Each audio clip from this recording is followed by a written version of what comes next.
안녕하세요. 오늘의 데일리 뉴스레터에 오신 것을 환영합니다. 울릉도 인근에서 엄청난 양의 석유가 발견되었습니다.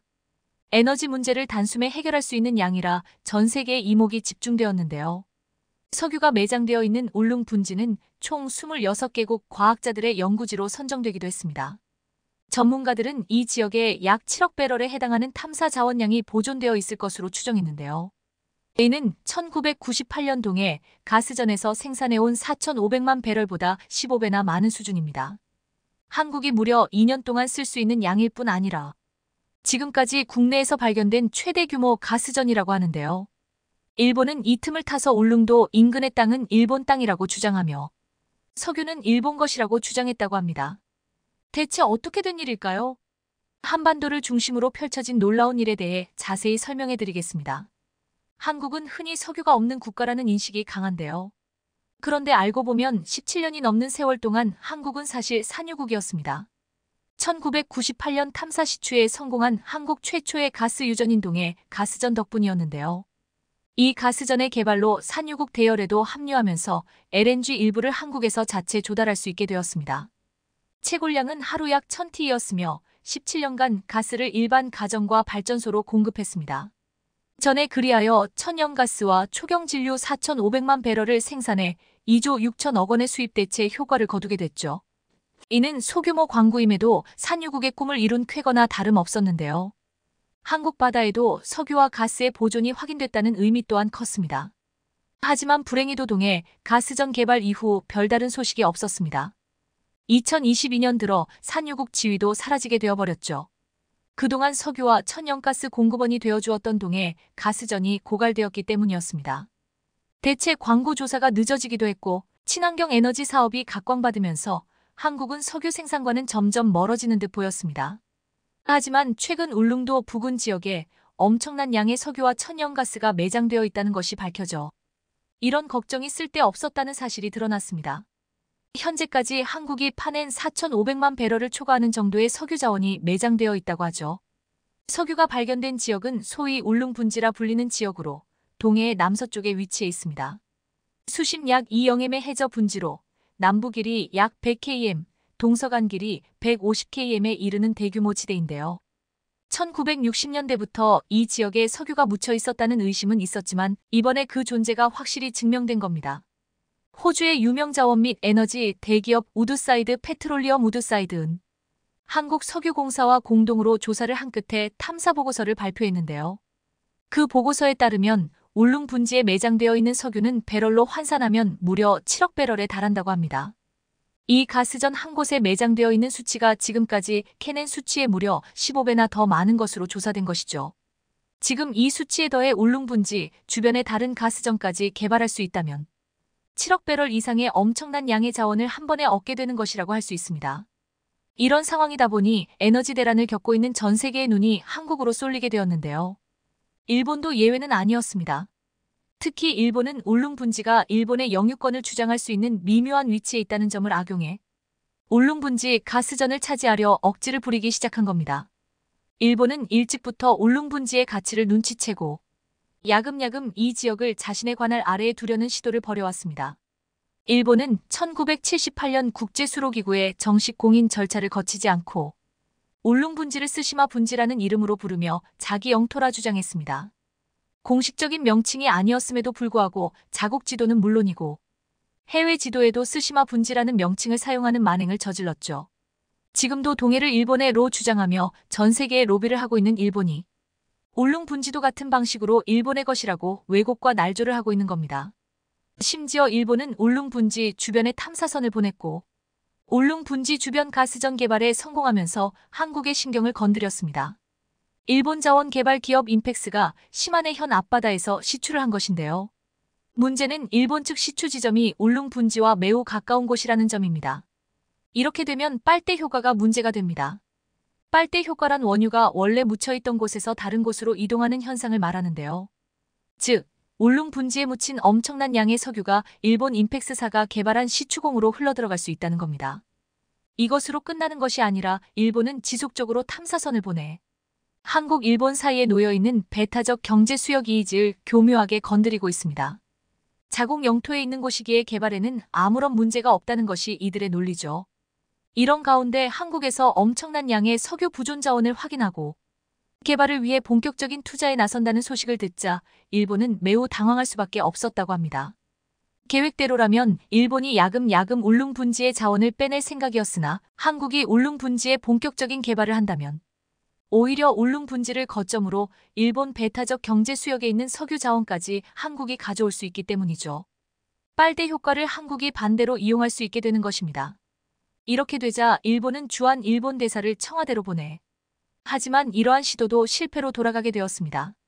바로 국제공동해양시추 프로그램 IODP 사무국에서 공식적으로 한국 울릉 분지를 정식 명칭이라고 인정하며 스시마 분지는 정확한 표현이 아니라고 못 박았기 때문입니다. 여기서 IODP 프로그램이란 전 대양을 대상으로 해양 탐사를 통해 지구상에 발생하는 여러 과학 분야의 이슈를 해결하고자 하는 국제 공동연구 프로그램을 말하는데요. IODP 프로그램 사무국의 선언으로 앞으로 모든 과학자들은 스시마 분지가 아닌 울릉 분지를 공식 용어로 써야 합니다. 이렇게 되면 스시마 분지가 일본 땅이라고 주장하는 일본 정부의 주장을 정면에서 부정할 수 있게 되는 것이라 자원 개발에 있어 일본의 개입을 원천 봉쇄할 수 있습니다. 심지어 이번 용어 선정으로 일본의 대신 동해 표현이 들어가 앞으로 학계에서 공식 용어로 동해가 더 많이 사용될 가능성이 높죠. 일본이 온갖 로비를 통해 왜곡했던 사실이 하나씩 바로잡히기 시작하는 겁니다.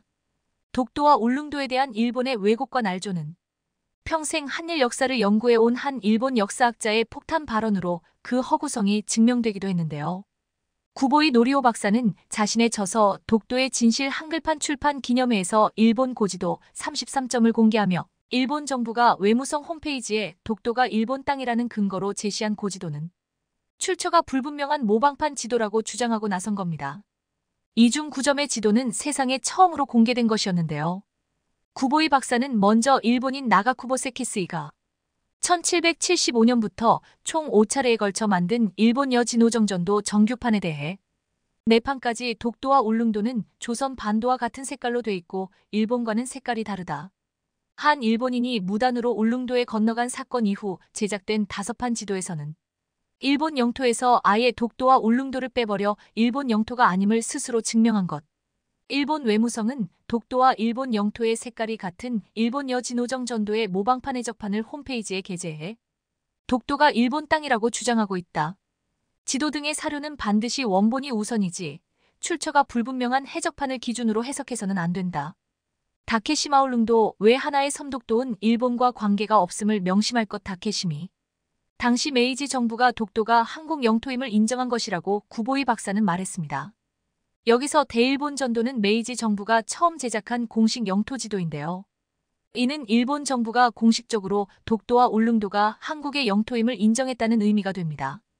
게다가 구보이 박사는 현재 동해를 일본해라고 칭하는 일본 정부와 달리 일본해는 일본 본토의 오른쪽 바다 태평양과 맞닿은 해양이며 조선에는 동해라고 적은 에도 막부의 천문방의 대일본 연해 요강전도도 공개했는데요.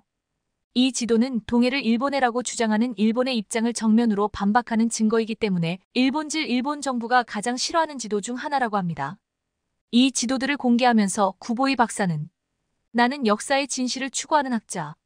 일본 정부를 비판해 그동안 일본 국민에게 항의를 받기도 했지만 독도가 한국 땅이라는 사실을 왜곡하고 거짓말할 수는 없었다.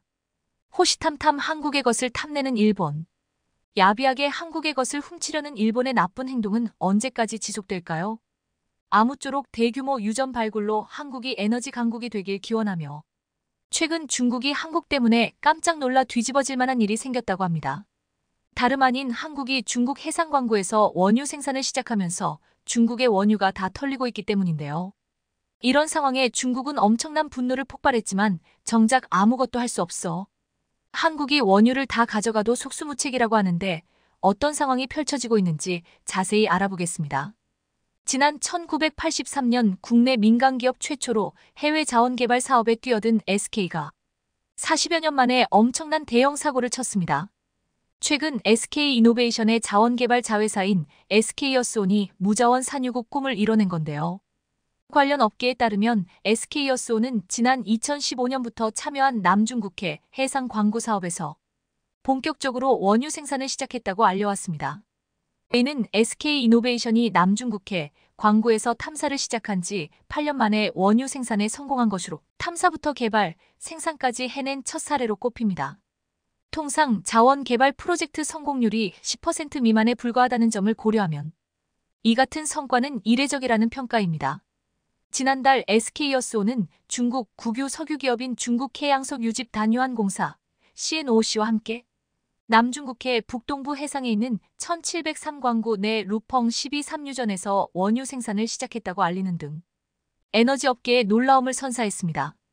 중국 선전시에서 300km 떨어진 이 광구는 서울 여의도 면적의 15배에 달하며 일일 생산량은 석유 생산 정점을 기준으로 약 29,500배럴로 추산됩니다. 이는 국내 하루 석유 소비량의 1%를 넘는 규모로 이곳에서 생산한 원유는 중국 내수 시장에 판매되는데 시장 상황에 따라 수출하거나 국내에도 도입될 수도 있습니다. 해당 사업은 CNOOC가 60%, SK여스온이 40% 지분을 갖고 있는 것으로 알려졌는데 정유업계에 따르면 최대 생산량을 추산하면 앞으로 SK여스온이 연간 4천억 원의 매출을 올리게 될 거란 전망입니다. 보통 유전 개발은 영업이익률이 연 50% 안팎으로 높은 편이어서 연간 약 2천억 원을 배당받을 것으로 보이는데 이에 따라 SK여스온은 2년 안에 광구 개발에 들어간 투자금을 회수할 것으로 예상됩니다. 앞서 2015년 SK여스온은 중국 국영 석유회사인 CNOOC와 관건 계약을 체결하면서 국내 민간기업 최초로 남중국해 해상 광구 사업에 뛰어들었는데요. 독자적인 광구 운영권을 확보한 이후 지질조사, 물리탐사 등 기초탐사 작업을 바탕으로 2018년 탐사정 시추로 원유를 발견하는 데 성공했고 유전평가 생산시설 건설을 통해 8년 만에 원유를 뽑아내게 된 겁니다. 다시 말해서 이는 독자 탐사 사업으로 원유 발견부터 개발, 생산까지 해낸 최초의 사례라 업계 내에서 더욱더 귀감이 되고 있는 상황입니다. 실제로 대부분의 국내 정유사는 글로벌 정유업체와 달리 자체 보유한 유전이 거의 없기 때문에 수입한 원유를 가공한 석유 제품을 판매하는 구조여서 정제 마진에 의존해야 합니다. 이런 이유로 SK여스온의 유전 개발 사례가 국내 정유업계에서 엄청난 스포트라이트를 받을 수밖에 없는 겁니다. SK여스온의 경우 40년간 축적된 자체 석유 개발 기술로 초기 탐사에서부터 이번 생산에 이르기까지의 전 과정을 성공적으로 이끌 수 있었습니다. 특히 SK여스온은 이번 남중국해 해상 광구 사업을 진행하면서 원유 생산 단계에서 발생하는 이산화탄소를 줄이기 위해 저감 노력을 펼치며 ESG 경영 행보에도 앞장섰는데요.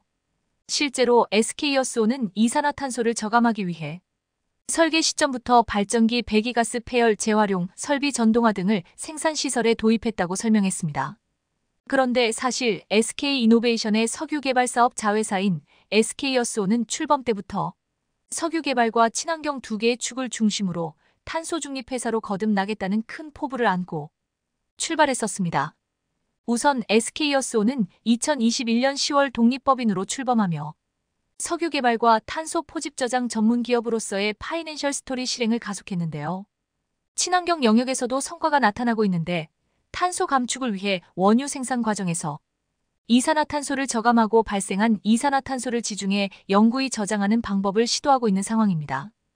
특히나 석유 개발 영역에서는 앞서 말씀드렸던 것처럼 중국 1703광구의 원유 생산을 시작한 것을 비롯해 이딴 성과가 꾸준히 있었습니다. 실제로 지난해 SK여스온이 말레이시아 지역 첫 광구를 낙찰받아 관건 및 광구 운영권을 확보하는 등 석유 탐사에 본격적으로 나서고 있는 중입니다. 이를 위해 SK여스온은 작년 4월 말레이시아 국영 석유회사인 페트로나스 및 말레이시아 사라왁주 석유개발회사 페트로스와 광구 생산물 분배 계약을 체결하며 토대를 닦았습니다. 그리고 같은 해 말레이시아 광구 입찰에 참여해 사라왁 해상에 위치한 SK427광구를 낙찰받았는데요. 이를 통해 육해상의 일정 구역에서 석유와 가스 등 천연자원을 채굴하기 위한 목적으로 취득하는 권리인 관건을 획득한 겁니다. 해당 계약으로 SK여스온이 확보한 SK427 광구 지분은 85%로 광구의 탐사 및 개발, 생산을 책임지고 수행하는 운영권자가 됐습니다. 이렇듯 지난 6월 SK여스온은 나머지 15%의 지분을 보유한 페트로스와 협력해 본격적인 광구 탐사에 들어갔는데요. 석유 개발 사업이 보통 수년의 시간이 걸리는 만큼 SK여수온의 말레이시아 광구 개발의 관전 포인트 역시 주변 석유 매장량과 천의 수심이 될 것으로 보입니다. 인접한 곳에서 석유가 발견된 사례가 있다면 새로운 광구에서도 석유가 발견될 확률이 높은 상황으로 기대를 걸어도 좋을 것 같습니다. 실제로 427 광구는 사라왁 천해에 있는데 이 지역에서는 2020년 한 해에만 18억 배럴에 달하는 규모의 매장량이 확인됐었습니다. 코트라에 따르면 말레이시아의 석유 확인 매장량은 아시아에서 세 번째로 천연가스 확인 매장량은 다섯 번째로 많은데 주요 매장지는 말레이반도 2곳, 사라왁 1곳, 사바 3곳 등 총 6곳으로 알려졌습니다. 아직 개발의 극초기 단계이기 때문에 현재까지 알려진 건 아무것도 없지만 주변에 석유 개발 사례가 있어 전 세계 기업이 많이 진출해 있는 만큼 좋은 소식이 들려올 것 같습니다. 여기에 더해 SK여수온은 2025년에 베트남 남부 쿠오롱 분지의 1505 광구 원유 생산을 시작할 것으로 보이는데요. 관련 업계에 따르면 베트남 유전 개발을 위해 현재 SK여수온은 베트남 정부로부터 개발 승인을 받는 절차를 밟고 있는 것으로 알려졌습니다. 이렇게 속도를 낼 수 있던 건 앞서 2007년 SK이노베이션이 베트남 정부와 블록 채굴권 계약을 체결했기 때문으로 당시 SK는 베트남 1505 블록을 탐사하던 중 원유를 발견했다고 밝혔었습니다. 그런데 사실 SK여수온의 이런 굵직한 성과들은 때를 이은 엄청나게 값진 노력의 결과로 볼 수 있습니다. 관련 업계에 따르면 최종현 선대회장이 무자원 산유국 프로젝트를 내걸며 SK그룹은 1983년 국내 민간기업 최초로 해외 자원 개발에 나섰기 때문입니다. 과거 당찬 포브로 인도네시아 아프리카 광구 개발에 참여했지만 성과를 내지 못하는 등 실패를 거듭하기도 했지만 SK는 여기에 굴하지 않았었습니다. 이런 노력으로 현재 SK여수온은 8개 국가에서 10개 광구 및 4개의 LNG 프로젝트에 참여하거나 관리하고 있는데 10개 광구의 생산량은 1일 약 5만 2천 배럴에 이릅니다. 그리고 이렇게 마침내 대한민국도 원유 탐사부터 개발, 생산까지 실제 경험을 모두 확보하게 된 겁니다. 그런데 최근 다시 한동안 잊혀졌던 7광구에 대한 얘기들이 흘러나오고 있는 상황인데요. 제7광구 정식 명칭은 대한민국 제7광구 석유가스전으로 제주도 남단 약 8만 2천 km 면적의 마른 목골 해저 대지를 의미합니다. 미 에너지관리청에 따르면 남한 전체 면적의 약 80%에 이르는 광활한 해저 대지에는 최대 약 1,000억 배럴의 석유 자원이 매장돼 있을 것으로 추정되고 있습니다. 같은 기준의 조사에서 공식적으로 산유국인 미국과 러시아의 석유 매장량이 각각 약 800억 배럴, 약 390억 배럴 수준으로 추산된 것과 비교하면 제7광구의 경제적 가치는 어마어마합니다. 그런데 안타깝게도 해당 지역에 대한 영유권은 한국, 일본, 중국 등 세계 국가의 이해관계가 복잡하게 얽혀 있습니다. 지난 1970년 6월 박정희 정부는 해저광물자원개발법이라는 법안을 공포했는데요. 법으로 당시 대한민국 정부는 한반도 인근의 해역을 여러 개의 광구로 구분해 일대에 대한 영유권을 선언하고 자원을 확보할 거라는 사실을 알린 겁니다. 이는 대륙붕이 이어지는 연장선을 기준으로 영유권의 우선순위를 결정하는 국제법 판례에 따른 건데 이에 따르면 한반도 인근 총 9개 광구는 대한민국이 영유권을 주장할 수 있는 곳입니다. 그리고 이 중에서도 제주도 남단의 제7광구는 다량의 천연자원이 매장돼 있는 곳으로 추산되면서 우리나라에게 자원 선진국의 꿈을 꾸게 했는데요. 그러나 7광구 지역 인접 국가인 일본과 지속되는 분쟁과 해당 지역을 탐사할 수 있는 기술 부재가 우리나라에게 부담으로 작용했습니다. 이에 1974년 일본과 한일 대륙붕 협정을 체결해 7광구 지역을 한일 공동개발구역으로 설정하고 향후 50년간 영유권 문제 논의를 보류하기로 했습니다. 협정은 1978년부터 발효됐는데 일본은 이미 1980년대 중반 여기에 손을 뗐지만 7광구에 대한 한일 공동개발 협정이 몇 년 뒤 종료될 수 있다는 전망이 나오면서 더 늦기 전에 손을 써야 한다는 주장이 나온 겁니다. 실제로 7광구 공동개발 협정은 발효 50년이 되는 2028년 6월이면 종료되는데 3년 전인 2025년부터 양국 어느 쪽에서든 조약 종료를 통과할 수 있는 걸 감안하면 사실상 협정 만료까지 2년밖에 시간이 남지 않았습니다. 2028년 협약이 종료되면 그때 돼서 일본이 억지 주장할 수도 있는 상황이 펼쳐질 걸 감안하면 7광구 개발 문제를 서둘러 매듭지어야 할 것 같은데요. 그런데 현재 일본 말고도 중국도 7광구를 탐내고 있는 상황이라 중국이 가세하기 전에 일본과 결판 내는 게 우리에게 가장 좋은 유리한 결론을 낼 수 있는 가능성이 있는 시나리오입니다. 협정 종료 후 중국이 7광구의 지분이 있다고 주장하며 인근에 해군을 배치하려 할 수도 있기 때문인데 그렇게 되면 상당히 골치 아파질 겁니다. 최근 들어 중국이 해상 유전 개발에 총력을 기울이기 시작한 만큼 중국의 심해 시추어린 움직임이 7광구에까지 손을 뻗치게 만들지 않도록 서둘러 만반의 준비를 다해야 할 것 같은데요. 한국은 이제 과거에 달리 우리의 것을 당당히 지킬 수 있는 외교력과 더불어 뛰어난 자원개발 기술력을 보유하고 있기 때문에 이번에는 다른 결과가 나올 것으로 보입니다. 우리 스스로 자원 선진국으로 거듭날 수 있는 중요한 기회를 꼭 잡길 바라겠습니다. 미국 정부가 자국 산업을 보호하고 중국 등을 견제하기 위한 명목으로 추진하고 있는 인플레이션 감축법, IRA가 곳곳에서 허점을 드러내며 유명무실해지고 있습니다. 시작은 테슬라였습니다. 보조금 지급을 위한 세부 규칙이 알려지자 테슬라는 중국 배터리 업체 CATL과 손잡고 교묘하게 우회해 보조금을 챙겨버렸습니다. 테슬라의 모델 3 스탠다드 레인지 RWD는 배터리는 북미에서 생산 및 조립된 부품을 50% 이상 써야 한다는 조건은 충족하지 못했지만 미국 또는 미국과 FTA를 체결한 국가에서 추출하고 가공한 배터리 광물을 40% 이상 써야 한다는 요건을 채워 최대 7,500달러의 절반인 3,750달러 지급 대상에 이름이 올랐습니다.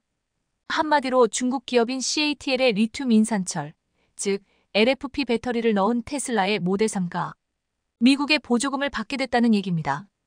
배터리에 쓰이는 주요 광물을 테슬라가 조달한 뒤 이것을 CATL 측에 공급해 중국산 광물 사용을 피해버린 겁니다. 이렇게 되면 바이든 대통령이 중국을 잡겠다고 내놓은 IRA법이 무슨 의미가 있을까요?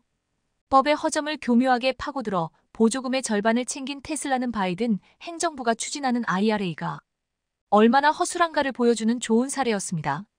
재미를 본 중국 CATL은 포드와도 손을 잡고 미국에 공장을 세우려 하고 있습니다. 이처럼 IRA의 추진 의도 자체가 무색해지자 미국 의회까지 나서 문제를 보완하려 했지만 뾰족한 대안을 내놓지 못하고 있는데요. 중국은 이미 10여 년 전부터 광산을 확보했기 때문에 전기차 회사들이 중국산 광물을 쓰지 않을 수 없는 상황입니다. 따라서 이런 중국의 우회 전략을 알고서도 봉쇄하지 못하고 있습니다. 지난 18일 미국이 추진 중인 IRA의 민낯이 드러났는데 황당하게도 보조금을 받을 수 있는 차들은 모두 미국 차들 뿐이었습니다. IRA의 보조금을 받을 수 있는 세부 모델은 캐딜락과 쉐보레, 크라이슬러, 포드, 지프, 링컨, 테슬라 등 16개 차종이었습니다. 지난해까지는 39개 모델이 보조금을 받았지만 한국을 비롯해 일본, 독일 등 7개 브랜드는 빠졌습니다. 결국 미국이 만든 IRA는 동맹국들에게 피해를 주고 중국은 교묘하게 빠져나갔습니다. 그동안 현대차와 기아 전기차 모델 중 유일하게 보조금을 받던 모델은 미국 엘라베마 공장에서 조립되는 현대차 GV70이었는데 이번에는 지급 대상에서 빠졌습니다. GV70에 들어가는 SK온의 배터리 셀이 중국에서 제조된다는 게 이유입니다. 이 때문에 최종 생산지는 미국인데도 중국산 딱지가 붙어 이번 보조금 대상에서 빠지게 되었습니다. 상황이 이렇게 되자 미국 주요 언론들조차 바이든이 내놓은 인플레이션 감축법에 대해 비판적 논조를 이어가며 한국의 입장을 옹호하고 있습니다. 특히 LA타임스는 이렇게 보도했습니다. 현대차그룹은 테슬라에 필적하는 전기차 경쟁력을 갖췄으나 바이든 행정부의 IRA로 불의의 일격을 당했다. 미 행정부가 현대차에 기습 공격을 감행한 것이다.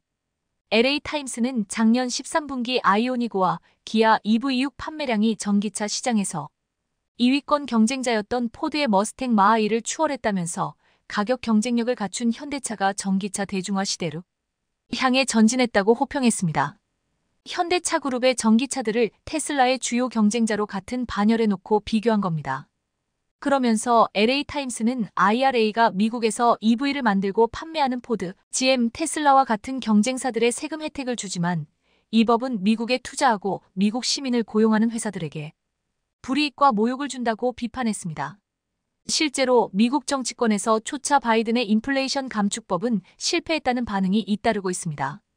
미 하원은 IRA 전기차 보조금의 허점을 이용해 중국으로 돈이 흘러들고 있다며 포드와 CATL의 배터리 공장을 국가 안보를 위협하는 트로이의 목마라고 비판하고 있습니다. 공화당 마크 루비오 상원의원은 IRA 보조금이 CATL로 흘러들어가지 않도록 차단하는 법안을 발의했는데요. 하지만 과연 이 법안이 어느 세월에 통과되어서 IRA법의 잘못된 점을 고칠 수 있을지는 회의적인 시각이 많습니다. 그런데 일각에서는 IRA가 한국의 전기차와 배터리 기업의 경쟁력에 큰 타격을 주지 않을 것이란 전망도 나오고 있습니다. 결과적으로 한국의 경쟁 모델도 보조금 지급을 못 받게 되었기 때문입니다. 경쟁 모델인 테슬라 모델 X, BMW X5도 보조금을 못 받게 되었습니다. 따라서 한국 전기차들은 지금도 이들보다 30%나 저렴하기 때문에 여전히 가격 경쟁 면에서 우위를 점하고 있기 때문인데요. 또한 현대가 미국에 짓는 새 공장이 완공되고 EV9이 미국에서 생산돼 $3,750의 보조금을 받는다면 그때는 한국 전기차가 압도적인 경쟁력을 갖게 될 것입니다. 더구나 현대와 기아는 보조금을 못 받게 됐다고 해서 손 놓고 있지는 않았습니다.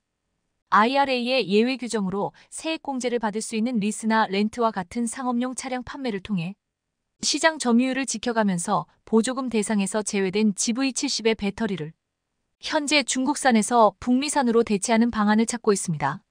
한국 기업들은 문제가 생겼을 때 해결 방법을 빠르게 찾는 것 하나는 세계 최고이기 때문입니다.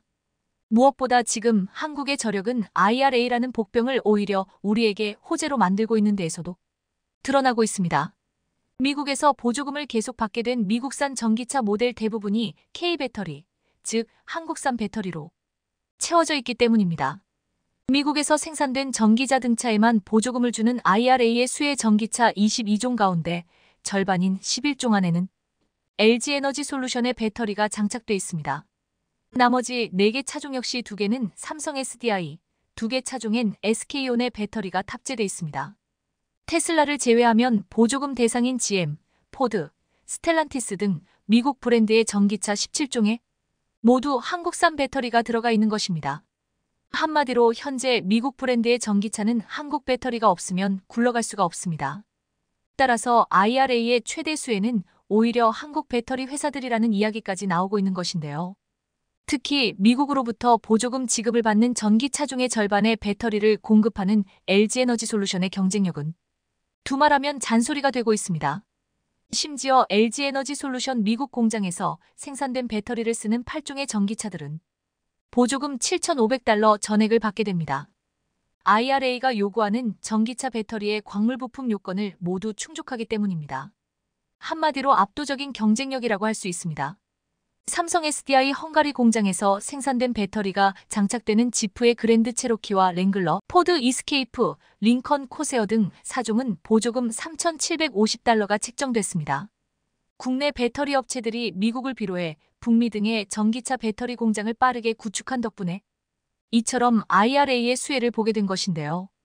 한국산 전기차들은 많은 어려움이 예상되긴 하지만 그래도 다각도로 난관을 헤쳐나가고 있는가 하면 앞으로 미국으로부터 보조금을 받기 위한 글로벌 완성차 업체들의 러브콜이 이어질 예정입니다. 최소 3년치 먹거리를 확보해둔 한국 배터리사들은 미국 인플레이션법이라는 복병을 만나서도 조용히 미소 짓고 있습니다. 중국 업체들이 보조금을 위해 미국에 공장을 짓더라도 최소 6, 7년은 걸릴 것이기 때문에 당장은 한국 배터리 업체들의 동무대가 될 예정이기 때문입니다. 아울러 한국 배터리 기업들은 최근 열린 상하이 모터쇼에서 혁신적인 신기술을 공개하며 중국 전기차 산업의 몰락이 얼마 남지 않았음을 증명했습니다. 보시는 것은 삼성 SDI가 중국 상하이에서 열리고 있는 중국 모터쇼에서 선보인 6세대 각형 배터리입니다. 삼성 SDI는 전기차 주행거리와 충전 속도를 향상시킬 수 있는 고에너지 밀도와 금속 충전 기술을 적용한 6세대 각형 배터리를 소개해 바이어들의 눈길을 사로잡았는데요.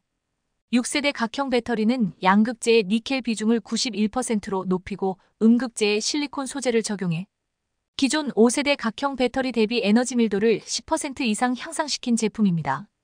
이 배터리는 특히 제조 공법 개선으로 10분 만에 80% 이상 충전이 가능한 급속 충전 기술을 탑재해 오는 2024년이면 양산될 예정입니다. 삼성 SDI는 이번 모터쇼에서 기존 원통형 배터리 대비 크기를 키우고 성능을 극대화한 배터리 신규 플랫폼을 선보이며 한국 기업들이 전기차 배터리 분야를 선도하고 있음을 확인시켜 주었습니다. 미국이 이상한 법을 만들고 중국이 싸구려 배터리로 열심히 쫓아와도 전기차 시장의 절대 강자는 한국이라는 사실은 앞으로도 달라지지 않을 것입니다. 무너지고 꺼지고 충돌하고 중국 곳곳이 폭설과 한파로 비상이 걸렸습니다. 사흘째 이어진 기습적 한파와 폭설에 베이징 등 주요 도시들이 마비됐고, 중국 중앙기상대는 한파와 강풍, 결빙, 대류성 기상, 국지성 강수, 안개 등 6개 부문의 경보를 발령했을 정도였습니다. 기습 한파에 비까지 내린 중국 동부 수저우에서 23일 아침 출근 시간대 도로가 얼어붙으면서 100대가 넘는 차가 뒤엉켜 부딪히는 사고가 발생하기도 했는데요. 장수성 교육당국은 기상 악화 속에 성내 일부 유치원과 학교에 휴교령을 내리기도 했습니다. 그런데 이런 상황에서 중국은 수소차를 장려하기로 결정했습니다. 중국 동부 산둥성에서는 아예 수소차에는 고속도로 통행료를 완전히 면제한다는 파격적인 대책까지 내놓았습니다. 이것은 중국 내 수소차 보급이 아직 미미한 가운데 정부 차원에서 가격 부담을 낮춰 이용률을 높이려는 시도였는데요. 산둥성에서 이런 정책을 내놓자 중국 증시에 상장된 수소기업 주가는 이날 상한가를 기록하기도 했습니다. 수소차는 수소와 공기 중에 산소가 반응해 전기를 생산해 구동하는 연료전지 자동차인데요. 중국은 2060년까지 탄소 중립을 달성한다는 목표의 일환으로 수소 산업도 정부 차원에서 육성하고 있는데 높은 비용이 들기 때문에 생각보다 성장 속도가 더딘 상황입니다. 그런데 폭설과 한파로 도로가 뒤엉키는 게 다반사인 요즘 중국에서 내연기관차도 한번 엉키면 대형 사고가 나는데 수소차라니. 이렇게 되면 앞으로 중국 도로에서는 연쇄 추돌이 아닌 연쇄 폭발 사고가 발생할 것 같습니다. 그런데 더 큰 폭발은 미국발 관세 법안입니다. 이 법안이 만일 통과된다면 중국산 전기차의 몰락은 거의 확정적일 겁니다. 값싼 중국산 전기차가 자동차 시장을 점령할 수 있다는 우려가 커지자 미국 상원에서 중국산 자동차에 부과하는 관세를 대폭 상향하는 법안이 의회에서 발의됐습니다. 주인공은 공화당의 조시 홀리 상원의원입니다. 홀리 의원이 발의한 미국 자동차 노동자를 중국으로부터 보호하는 법안은 중국산 자동차에 대한 관세를 현재의 27.5%에서 125%로 올리는 게 골자입니다. 이 법안은 중국 자동차 제조사가 만든 자동차라면 제조한 지역과 상관없이 125% 관세를 부과하도록 했습니다. 그러니까 미국과 자유무역협정 FTA를 맺어 관세가 없는 국가에서 자동차를 만들어 수출해도 제조사가 중국 업체라면 관세를 내야 한다는 의미입니다. 홀리 의원은 중국 제조사가 멕시코 같은 다른 나라를 뒷문으로 이용해 미국에 수출을 해도 관세를 피할 수 없다는 것을 의미한다고 강조했습니다. 미국 자동차 업계에서는 BYD 같은 중국 전기차 업체가 미국과 무역협정을 체결한 멕시코에 공장을 건설해 대미 수출 기지로 삼을 수 있다는 우려를 제기해왔는데요. 홀리 의원은 중국이 오늘 세계 자동차 시장을 장악하고 있고 특히 전기차와 전기차 부품이 그렇다. 바이든의 급진적인 기후 의제와 전기차 명령은 미국이 중국 자동차 산업에 더욱 의존하게 할 것이라고 주장했습니다. 도널드 트럼프 전 대통령을 비롯한 공화당은 바이든 행정부의 전기차 확대 정책은 미국 자동차 산업을 중국에 내주는 격이라고 비판해왔는데요. 작년 1분기 세계 전기차 시장에서 차지한 중국 전기차의 점유율은 무려 59%에 달했습니다. 중국은 막대한 산업망을 갖추고 저가의 전기차를 만들어내면서 세계 전기차 시장에서 절반이 넘는 점유율을 차지하게 되는데요. 값싼 전기차를 쏟아내는 중국을 보면서 또 한 번의 차이나 쇼크가 온다는 경고가 나오고 있는 실정이었습니다. 월스트리트 저널 WSJ는 중국이 경제 성장을 되살리기 위해 수출을 2배로 늘리면서 차이나 쇼크에 속편이 제작되고 있다고 보도했습니다. 차이나 쇼크는 중국이 1990년대 개혁개방 정책을 펴고 2001년 세계무역기구 WTO에 가입하면서 전 세계 무역시장에 발생한 구조적 변화를 말합니다. 중국산 저가 공산품이 각국에 수출되며 소비자 물가가 하락했지만 동시에 기업들이 노동 비용이 낮은 중국으로 생산기지를 옮기며 국내 일자리가 사라지는 결과를 낳았던 것입니다. 런던 정경대 하비에르 사라벨 경제학과 교수의 2019년 논문에 따르면 중국 수입품의 시장 점유율이 1%포인트 증가할 때마다 미국 내 상품 소비자 물가는 2% 하락했습니다. 하지만 가격 경쟁력에 밀린 미국 국내 공장은 문을 닫거나 중국으로 이전할 수밖에 없었습니다.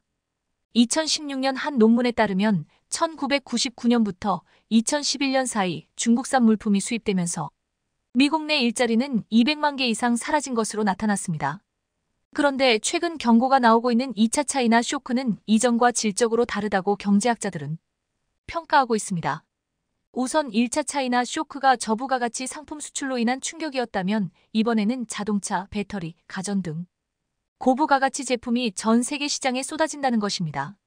CATL 배터리, 샤오미 스마트폰, BYD 전기차 등은 해외 시장에 적극 진출하고 있기 때문입니다. 더구나 최근 중국은 자국 내 경기가 어려워지자 수출에 사활을 걸고 있습니다. 한편 블룸버그 이코노믹은 2025년부터 중국산 제품에 60% 관세가 부과된다고 가정시 2030년 되면 미국의 대중국 수입 비중은 현재의 11.2%에서 1%까지 추락할 것으로 전망했습니다. 그리고 2030년이 되면 중국이 잃는 것은 단순한 대미 수출이 아니라 전반 밸류체인의 몰락과 국민들의 소득 감소일 것이라고 예견했습니다. 업종별로는 방직 등 경공업과 전자, 전기장비 등 산업의 충격이 클 것으로 전망했습니다. 해당 품목에서 중국산 비중이 높고 마진율이 낮아 고율관세 부과의 타격이 크기 때문입니다. 대신 공급망 재편 수요에 따라 탈중국에 따른 기타 지역들의 반사이익이 기대된다고 밝혔습니다. 특히 생산 비용과 지리적인 우위를 갖고 있는 동남아와 멕시코가 가장 큰 반사이익을 가져갈 수 있을 것으로 예상됐습니다. 그런데 조지 홀리 공화당 상원의원의 법안은 미국의 중국 전기차에 대한 강력한 공세의 예고편일 가능성이 큽니다. 올해 11월 대선을 앞두고 트럼프 전 대통령이 하나 둘 자신의 공약을 직접 알리고 나섰는데 공약 가운데 트럼프가 가장 역점을 두는 부분 중 하나는 바로 대중국 정책입니다. 집권 1기 때에 이어 재집권 성공 시 경제와 안보 모든 분야에서 중국 때리기에 집중할 것임을 분명히 하고 있습니다. 트럼프 전 대통령은 보수 성향인 폭스뉴스에 출연해 언론 보도로만 떠돌았던 중국 관세 폭탄에 대해 직접 입장을 밝혔습니다.